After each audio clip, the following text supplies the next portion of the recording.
All right, today's movie is Antlers. Can Miss Russell carry this horror movie about child abuse? Watch and find out. Listen to the theme song. Kyle's Reviews! Kyle's Reviews!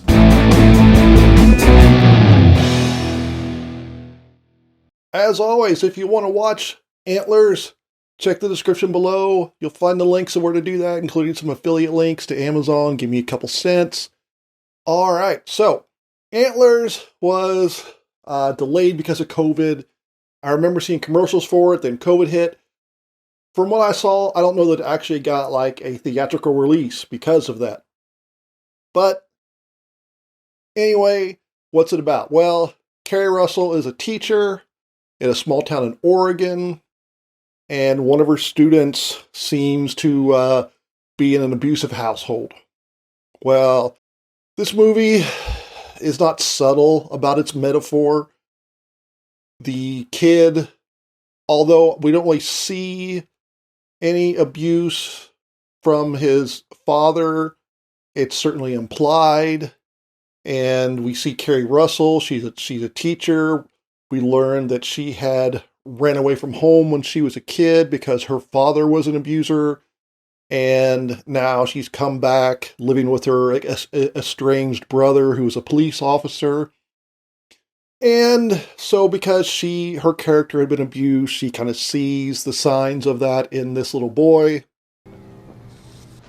It's textbook, Ellen. Emotional, physical, but regardless, that is a cry for help. Take it from someone who can diagnose abuse. And again, to really underline things, more than once we see Keri Russell's character in the grocery store staring at some alcohol bottles as if to give the impression that she's a recovering alcoholic. Well, what is the monster? I think if you've seen the trailers, you know there's some monster the little kid is taken care of. So the kid's father was a bad guy. The police officer brother's like, he was in and out of jail. And apparently they were cooking meth in an unused mine. And they awoken something.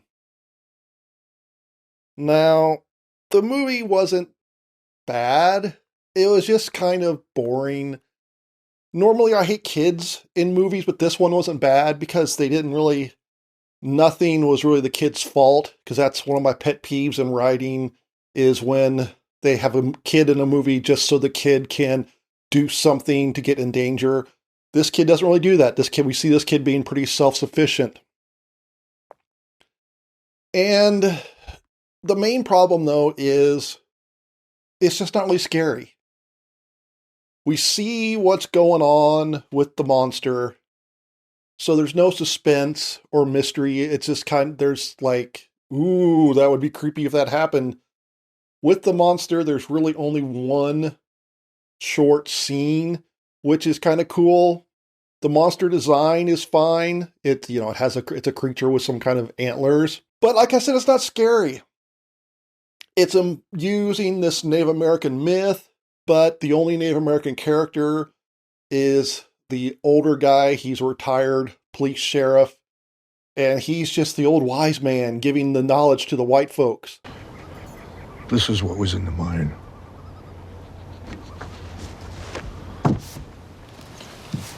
This is what was in the mine. So even that is kind of like, that's not great. The cinematography is kind of cool because it is in the Pacific Northwest, so it's very cloudy and rainy and dreary, and we can see how this town has fallen on hard times. But even though I'm a fan of Keri Russell, she can't save this. I'm going to have to give it 2 thumbs down.